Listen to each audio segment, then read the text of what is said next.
Hi friends, I hope everyone's doing well.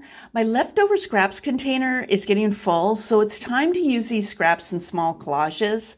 I still haven't found time to make a small art journal for this practice. Instead, I'll be creating in this pad of 5.5 by 8.5 mixed media paper. If you're new to my channel, I enjoy this practice because I can use up scraps of paper instead of throwing them away.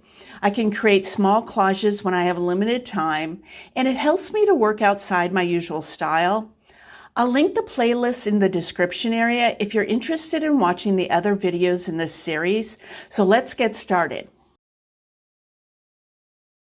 I have a design idea for this first collage, which is a vertical composition with light value elements on the right side and mid to dark values on the left. I'm pulling papers that will work with this design. The light elements are the text and grid papers, along with papers with a small amount of paint. This is a design that I've created before. There are 2 videos that I have showing collages with this similar design that I'll link in the description area. As you can see, I'm starting with adding the light value papers to the right side of the substrate. I like having this type of off-center design, so the area where the 2 sides meet will not be in the center of the substrate.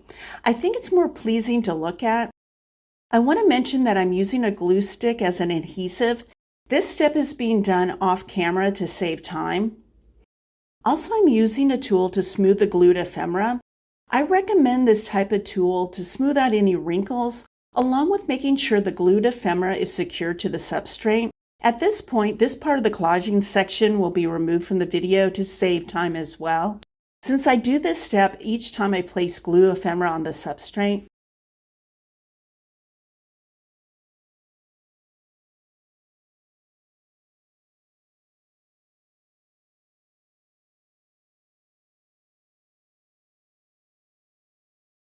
Now I'm starting to work on the left side with the painted papers. I'm being mindful to keep the off-center design. There is another step to this collaging session. I'll get to that after all the papers are glued. At this point, I'm going to add some music while you watch me finish this layer. I'll come back afterwards to discuss the next step.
Now that all the papers are glued, let's go on to the next step, which is applying a thin coat of this green gold paint. I'm using a gift card to apply the paint in a sweeping motion. I want to wash the color along the right side of the collage. I want the viewer to see the papers underneath the paint.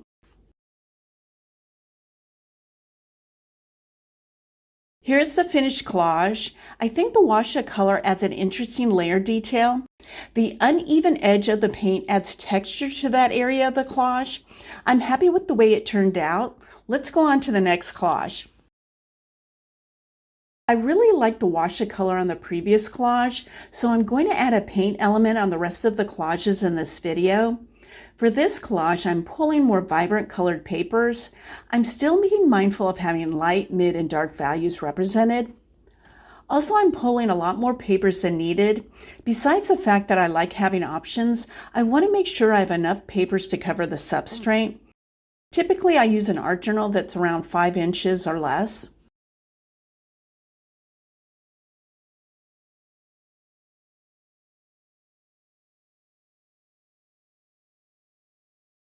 I forgot to draw a line 1/2 inch from the gutter of the journal for the previous collage. It's a reminder not to collage over that line. I may want to cut out the collage and sell it at a later date. I'm doing this step on the remaining substrates. For this collage, I'm using an all-over design. It has a somewhat random placement, but I'm being mindful of having a balanced and cohesive design. Also, I'll be coming in after all the papers are glued with paint, so I'm thinking about the design of the paint element.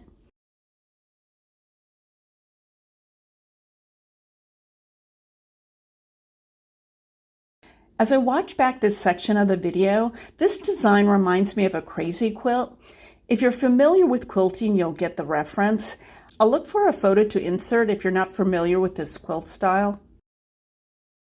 I'll add music during this section and come back for the paint layer.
I'm using some watered down black acrylic paint that I had out for another project.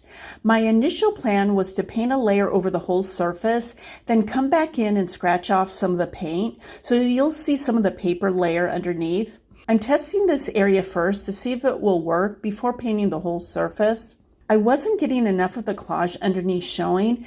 I didn't want to use a wider tool, which would probably work better. I was looking for a subtle look. Changing things up, I'm using small torn papers to reinforce a horizontal design. I want to point out that I painted this area slightly above the center of the substrate.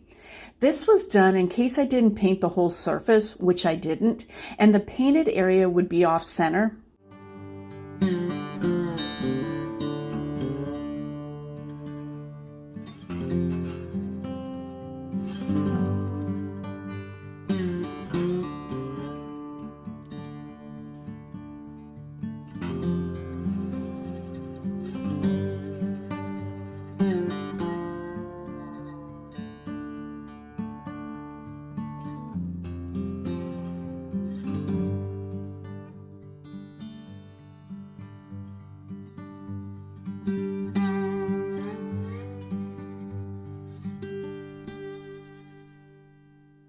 Here's the finished collage. I have successfully used the scratching technique before. Even though it wasn't successful this time, I'm happy with the way this collage turned out. For this next collage, I decided to pull more saturated color papers, mostly in mid to dark values. I narrowed the color palette to pinks, greens, and blues. My design plan is to have another all-over composition with a light paint color on top. At this point, I hadn't decided on the exact paint color, but I knew it would be the light value in this collage.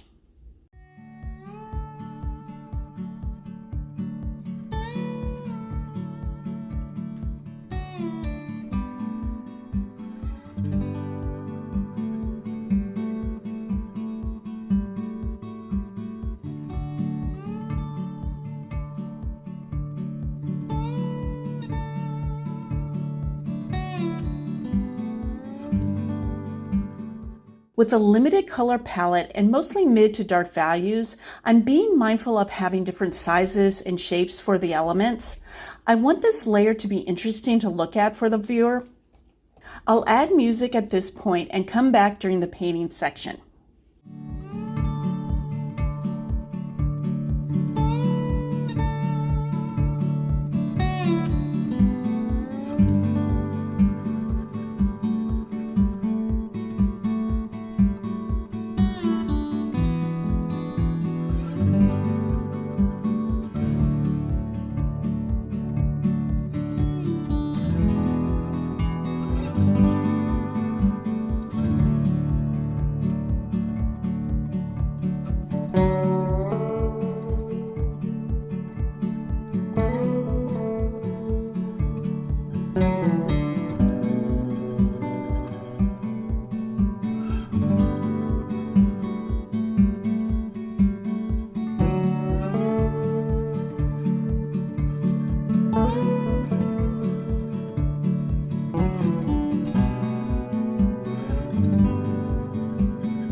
For the light color paint, I decided on off-white. I typically prefer it to white. It's not as bright, so it doesn't have a stark contrast against the collage layer. I started by applying the paint in an organic shape with a 3/8 inch angle brush. I didn't want to cover too much of the collage. This painted area will be sort of a partial frame at the top and the right side. Also, I didn't want it to be a solid area. I want some of the collage underneath it to be partially visible.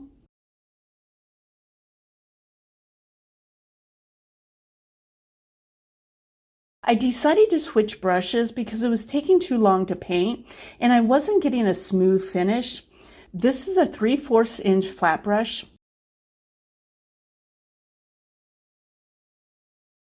As you can see, the coverage with this brush was too heavy in areas. I decided to come back in with a paper towel to see if I can wipe some of the paint off before it dried. Here's the finished collage. This is an interesting design idea. I like the contrast between the mid and dark value collage papers against the off-white organic shape. This is a design that I'd like to explore further.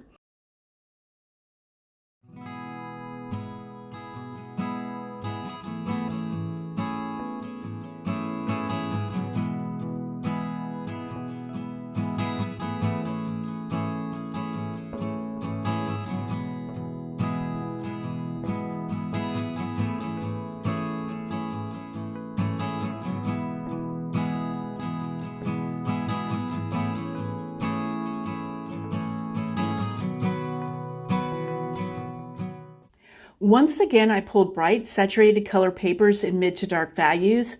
Looking back, maybe I should have pulled a few light value papers. I did pull a variety of colors this time. I lightly marked with a pencil the shapes of the painted design. One curve goes from the top left towards the middle of the right side. The other smaller shape curves from the lower left towards the left side of the bottom area. These pencil marks will get covered up once I start collaging. It's a loose guide for the placement of the papers. Also, I can use these papers as a guide when painting the curves. At this point, I'll add music while you watch me finish the collage, and I'll come back during the painting section.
I'll be using Paper Artsy Fresco Paint and Elephant, which is a good mid-value gray.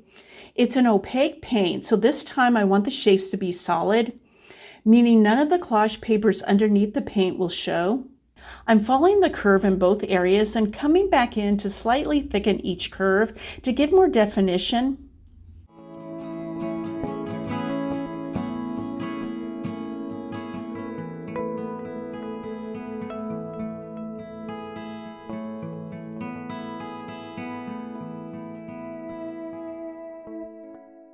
You'll see that I'm building upon these curves by adding another layer in each area. Only having two curves wasn't impactful enough. The curves are blending into the collage layer instead of being seen as separate elements. I thought having two curves in each element would help. It helped a bit, but I made the quick decision to fill in each curve. Having two thick, solid curves are a stronger design element.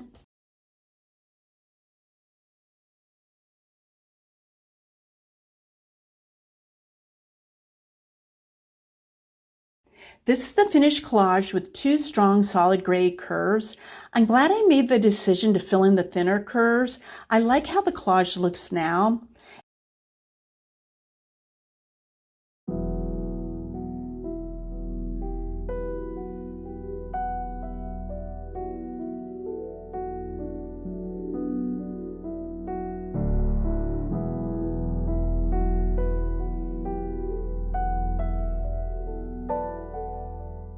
I'm changing up the color palette for this next collage. I'm pulling light muted colored papers. There are scraps of brown envelopes, old book pages, and a circular grid, along with muted painted scraps in yellow, black, and green. I'm still adding paint on top of the finished collage. This time I'm choosing a dark color paint. Again, I'm using a pencil to mark where I want the dark paint to be located. As I mentioned previously, it helps me to know where to glue the collage ephemera as well. The paper selection is mainly light values, but I do want to add some mid to dark values, but it will be done very sparingly. I have nothing more to say about the collaging section, so I'll add music now and come back during the painting section.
This painted layer will have a similar technique to the one in the first collage. I'm using matte black paint, so this paint layer won't necessarily be transparent as it was in the painted layer for the first collage. The texture of the paper underneath the paint will show. Here's the finished collage. I'm really happy with the way this one turned out. The black painted area is a strong detail. It lets the texture of the paper underneath it show through. Also, I like the unevenness of the edges of the paint. Let's go on to the final collage. I kept out some of the papers that I pulled from the previous collage. I want another light value leaning collage layer. There's security envelope scraps, Thomas map scraps, and mostly light painted papers.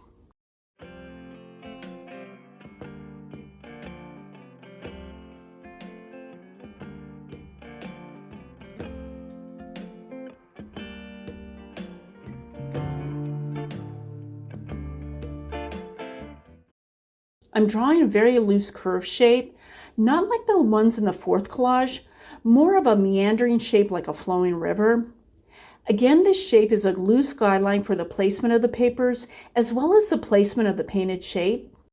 I'll come back after the collaging layer is complete.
I brought out this paper artsy paint because I like the color. It's a nice bright coral.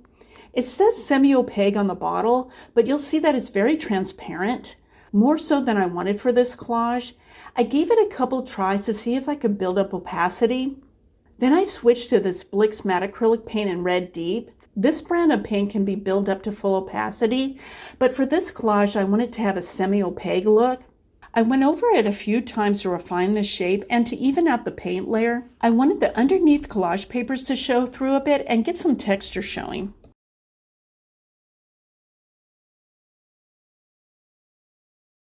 Here's the finished collage. I'm glad I switched paints. The red is transparent enough so you see the teal and light blue papers underneath it. I like that there's texture showing through, especially the small scrap of grid paper. I hope you enjoyed watching this collage session. I encourage you to use leftover scraps in your art practice. It's a great way to loosen up, play, and explore. Let me know if you have any questions. I appreciate you taking time out of your day to watch this video. Take care.